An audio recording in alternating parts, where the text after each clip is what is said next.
Selamat datang di Rubik's Channel. Tempatnya denger cerita anime dan komiks.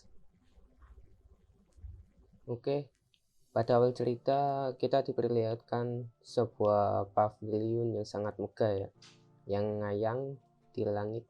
Nama pavilionnya adalah Pavilion Tian Yahai di puncak Yinglu. Dan banyak sekali murid yang sedang tidak sabar ya, seperti sedang menantikan sesuatu.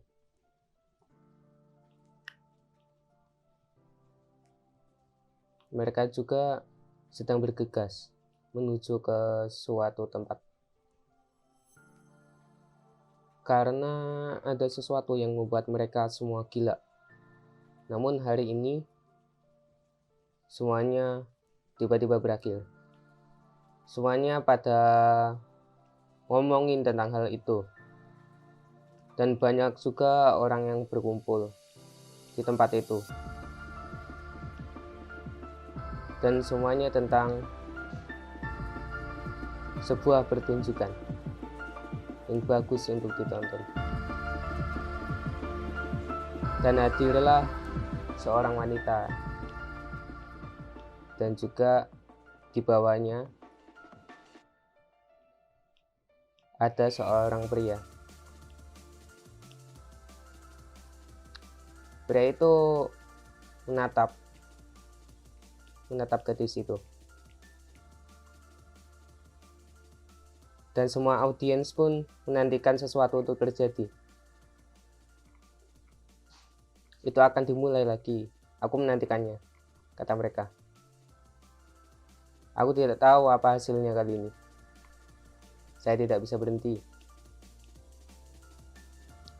Serentak, si pria tersebut mengangkat tangannya dan menarik nafas dalam-dalam dan mengatakan, "Lu Xiao, apakah kamu tahu? Selama ini saya pikir saya hanya memiliki menara dan kristal di mata saya. Tapi setelah melihatmu, aku hanya melihatmu. Hanya ada kamu di hatiku." Semua audiens yang mendengarnya panik dan juga merasa kagum karena keberanian si pria tersebut. Banyak yang terpesona akan pengakuannya tersebut. Dalam hidup ini tidak ada orang lain yang terlihat. Anda ada di mana-mana. Saya melihat semua makhluk hidup sebagai rumput dan pohon. Hanya Anda bukit hijau. Begitu kata pria tersebut. Dan audiens pun menanggapi, ya saudaramu dulu, sudah bertahun-tahun. Tidak pernah ada pemuda seperti dia yang begitu tergila-gila denganmu di 18 puncak Tian Yahai.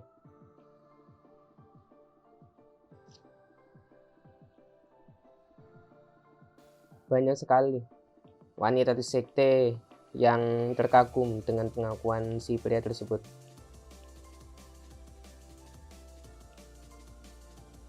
Dan menjadi terpesona karenanya. Banyak juga pria yang hadir pada acara tersebut.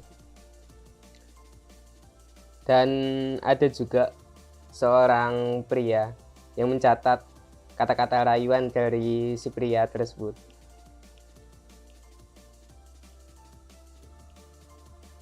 Lalu skin berpindah.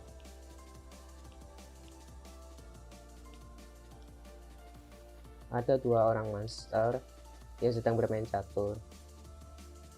Dan satunya adalah master pria tersebut yang namanya Tianzhen. Nah, Tianzhen ini mencoba untuk membujuk gurunya si wanita tadi yang namanya Zhu Yuyun. Bujukan demi bujukan dilemparkan kepada Zhu Yuyun. Dan akhirnya dia terpengaruh juga dan mau membantu. Lalu dia pun pergi. Kembali lagi ke Scandat. Hujatan demi hujatan dilontarkan kepada Lu Xiaoyu. Saudara muda Lu, selama bertahun-tahun tidak pernah ada pemuda yang begitu tergila-gila denganmu di 18 puncak Tianya Heike. 99 kata cinta setiap hari, begitu lama. Berdarah dingin, egois, keras kepala, tinggi mata. Nah, otomatis Lu Xiaoyu panik dong dan mau menjawab, aku. Tapi si master tiba-tiba datang. Semuanya, tolong tenang, katanya. Guru ada di sini. Lalu Lu Xiaoyu terkejut dong. Dan audiens langsung berpusat kepada Zhu Yun. Sepertinya akan ada hasilnya hari ini. Begitu pikir audiens. Xiao memanggil Lu Xiaoyu.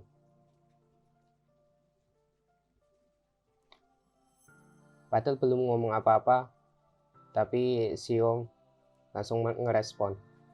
Tak perlu dikatakan guru, murid ini tahu apa yang ingin Anda katakan. Dan besok adalah 100 kali. Saya akan memberi semua orang jawaban yang memuaskan. Begitu kata Lu Xiaoyu. Langsung dia pamit pergi. Gurunya panik dong. Tidak. Kan aku belum mengatakan apa-apa. Lah, Lu Xiaoyu langsung minggat cuy. Hah? Mengapa saudari muda Lu pergi? Begitu kata audiens. Guru tidak mengatakan apa-apa. Kata Zhu Yun, saya pikir itu berhasil, tetapi tetap tidak berhasil. Bagaimana saya bisa menjelaskan ini kepada Lao Tian? Lao Tian itu masternya si pria itu. Lah, kenapa kamu pergi? Kata pria tersebut. Lalu hujatan audiens pindah kepada gurunya. Lihat, tidak ada gunanya. Bahkan ketika guru datang, guru tidak mengatakan sepatah kata pun. Tuan ini sangat memalukan sekarang. Otomatis marah dong gurunya. Berisik kalian semua. Jangan pergi berlatih satu persatu. Saksikan keseruan di sini setiap hari. Mau mati? Wow, guru marah, kata audiens. Guru sudah mulai menjadi tidak kompeten dan mudah marah. Lalu guru membalas dong, sambil marah-marah. Bertele-tele, tidak peduli apapun. Aku pasti akan memberi kalian semua pelajaran besok. Kalian semua bubar sekarang. Terus pada kembali. Hah? Sekarang kamu sudah puas? Kata Zhu Yun.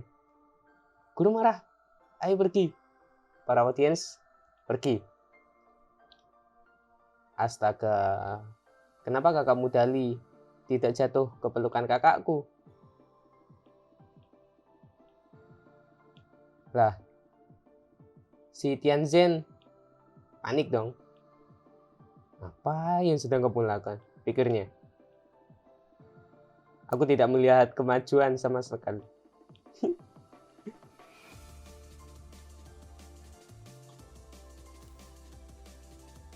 Dan banyak juga seorang murid perempuan yang ngomongin Junior Lee. Nah, si Junior Lee ini nama dari pria tadi. Bukankah itu terlalu keras hati? Bukankah itu hanya karena dia terlihat lebih cantik? Tidak bisakah kamu menyemangati dia? Kata murid perempuan. Apakah mencintai seseorang itu salah? Kata yang laki. Jika tidak suka, langsung tolak saja. Mengapa repot-repot bergantung padanya sepanjang waktu? Begitu katanya. Beri dia harapan tetapi hancurkan dia lagi dan lagi. Saya pikir itu murni untuk menunjukkan keunggulan egonya, kata wanita lain. Bagaimana saya melihat junior brother Lin menangis. Saya juga melihatnya, dia gagal lagi. Tidak apa-apa, dia tersenyum lagi. Itu senyuman pahit, tidak ada salahnya jika terus seperti ini. Aku akan gila, benar kan? Dan Scan kembali ke Brotherly. 99 hari, kegigihan 99 malam berpikir keras. Apakah akhirnya selesai? Akhirnya.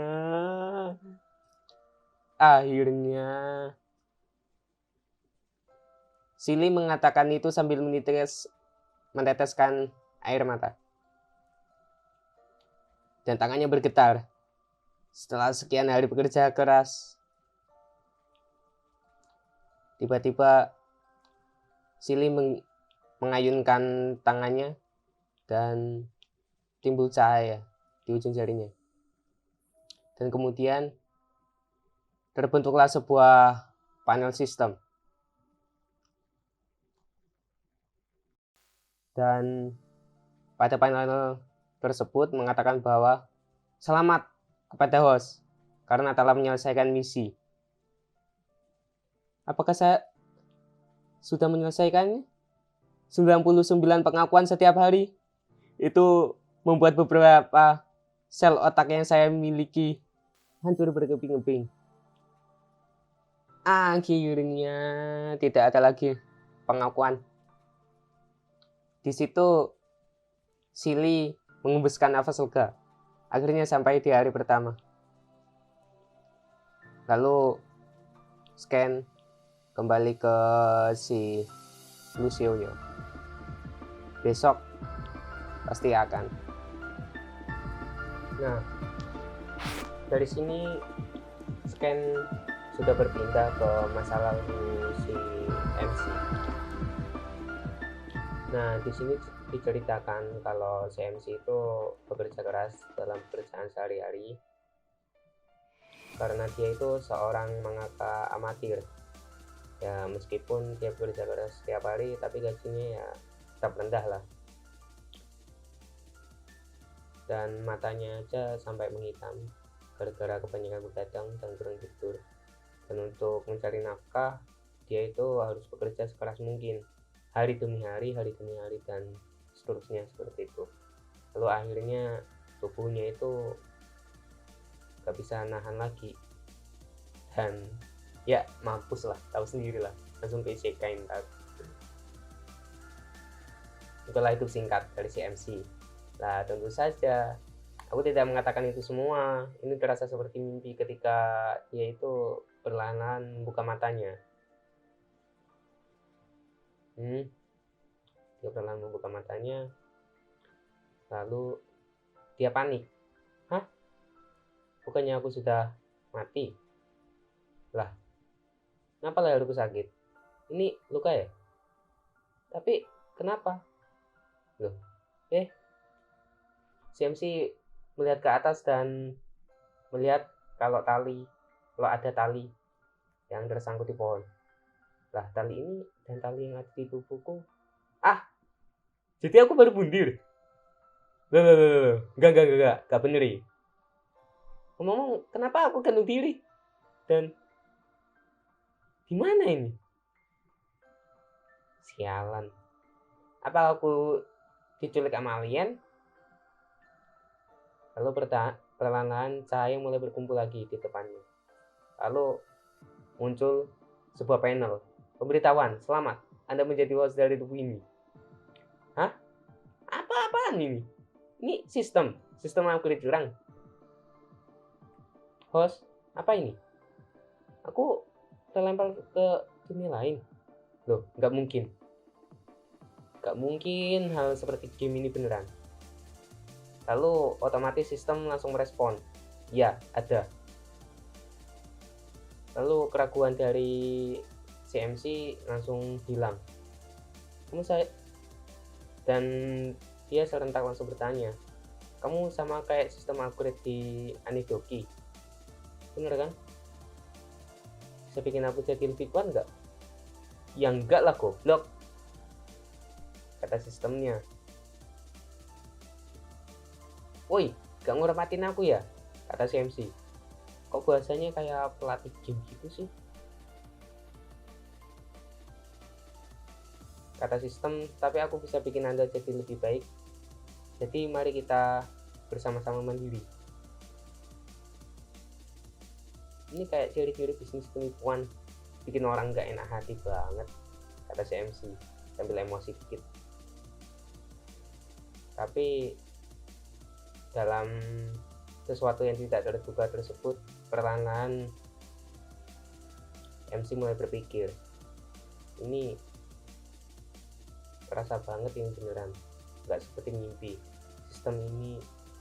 Dan jadi kesimpulannya sepertinya aku beneran terlempar ke dunia lain, dan itu setelah aku mati. Akhirnya CMC itu menerima kenyataan bahwa dirinya sudah mati, dan perlahan-lahan ingatan dari tubuh sebelumnya itu mulai diingat kembali oleh CMC.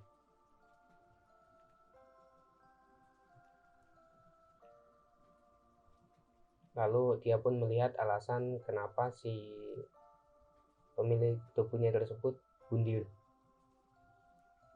MC otomatis marah dong. Kenapa sih? Kegedean amat. Dia terlalu rapuh. Apakah kamu tahu? Di dunia ini banyak orang yang hidup dalam kesulitan, tapi masih tetap berjuang dengan gigih. Hanya tidur beberapa jam, tidak makan dan tidak tidur yang cukup, bahkan sering sakit-sakitan. Ya intinya di sini si MC itu melampiaskan amarahnya lah. Loh, kan aku sendiri tuh bekerja mati-matian jadi mangaka, tapi kamu cuma gara-gara gitu doang bundir. Mungkin MC meratapi nasibnya kali ya. Ya tapi gak apa-apa lah, bisa reinkarnasi. Lalu sistem menegaskan kembali, jadi Anda mau terima tugas mandiri atau menolak? Ditanya, mau atau enggak? Hah? Masih nanya? Terimalah.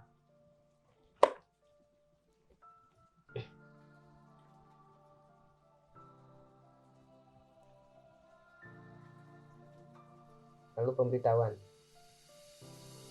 selamat, kamu telah mendapatkan sistem disiplin dan sekarang mulai menerbitkan tugas disiplin pertama, mencari tugas. Sudah ketemu. Kamu bilang, aku mau tugas pemula. Lah, kau serius? Jadi, aku akhirnya berhasil bertahan sampai hari ini dalam upaya tekadku yang gigih. Lalu untuk hadiahnya itu adalah pil sisu dan 10 pil guben, dan semuanya adalah barang bagus. Yang paling penting, gelang tangan dari hati es ini mencegah ketidakstabilan emosi. Aduh, setelah melakukan disiplin rasanya sangat lega. Nah, jadi intinya gini, tadi itu dia yang nembak sampai 99 kali itu ternyata tugas yang diberikan oleh sistem itu. Jadi semuanya pada salah paham nih. Ngeri si MC.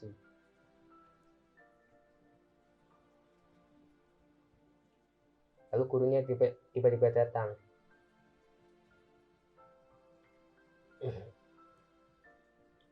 Lalu si MC langsung memberikan salam kepadanya. Ya karena cuman gurunya yang bantunya sampai sekarang.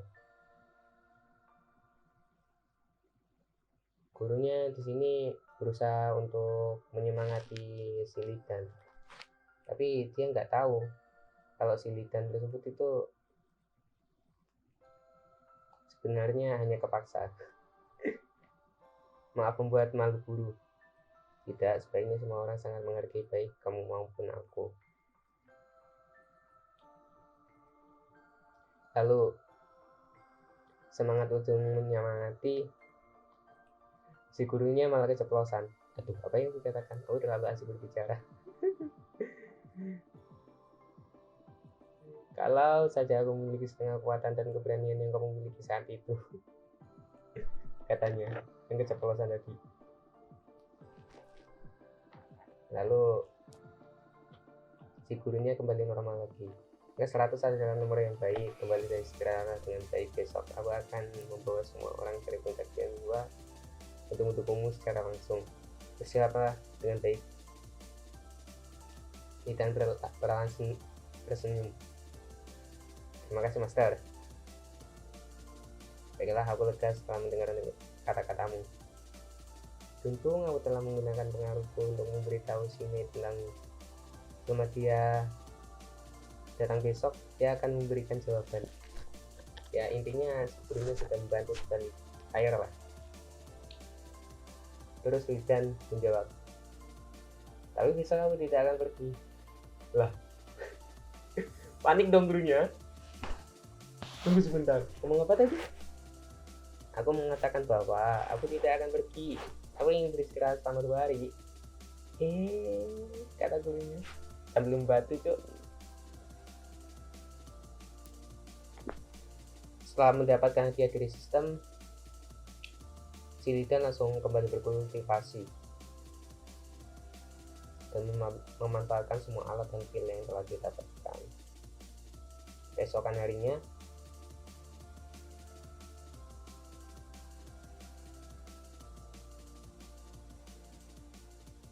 si gurunya pergi ke tempatnya Lidan dan berusaha untuk memeriksa keadaannya karena dia khawatir.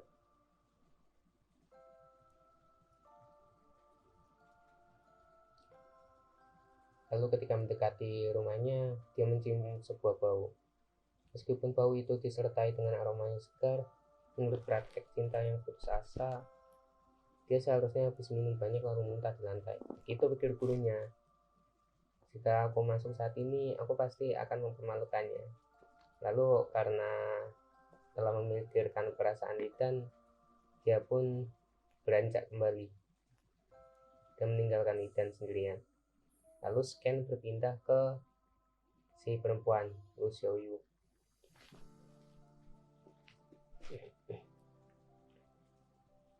Dan Lu Xiao telah datang ke tempat dia ditembak berkali-kali itu, tempat tadi. Lalu dia mengingat-ingat puisi yang telah diutarakan oleh Ethan, dan itu terngiang-ngiang di kepalanya. Dan dia mempertanyakan, apa itu cinta? Aku tidak percaya itu. Apa mungkin bagi seorang pria untuk berubah seperti itu karena cinta? Begitu pikirnya Lu Xiao.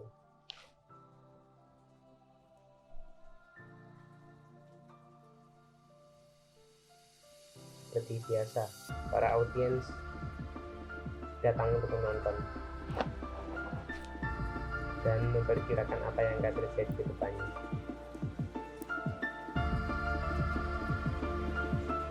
Ya, karena si Lu Xiao datang lebih dahulu, mereka berpikir ya setidaknya desakan dari Ethan itu efektif. Bagaimanapun juga hari ini harus menjadi yang terakhir kalinya, begitu kata audiens. Oh, apa kata-kata Mas Bully akan berakhir hari ini? Kata para audiens. Lalu Lu Xiao semakin gak sabar. Ayolah, beritahu aku lebih banyak tentang ini. Ethan, begitu kata Lu Xiao. Namun kita dipindahkan scannya pada Lidan saat ini. Nah, Lidan sedang nyanyi-nyanyi gak jelas dong di sungai. Wah, senang rasanya minum segelas susu setelah mandi. Lidan, aku tak tahu apa bisa minum susu murni di dunia ini. Ternyata enak juga ya. Ngomong-ngomong, di sini diberitahukan bahwa Lidan itu telah menembus tingkat kondensasi ke-6 dalam satu tarikan nafas.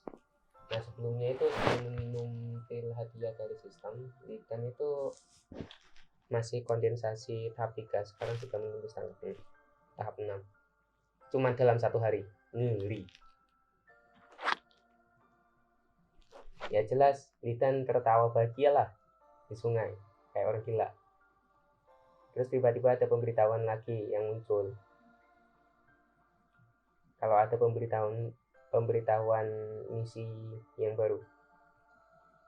Nah, tugas barunya itu yaitu buatlah 3 kali makanan sehari selama sebulan. Setiap kali berhasil akan mendapatkan bonus atribut yang berbeda. Oke, disinilah akhir dari chapter 1 sampai 5. Terima kasih.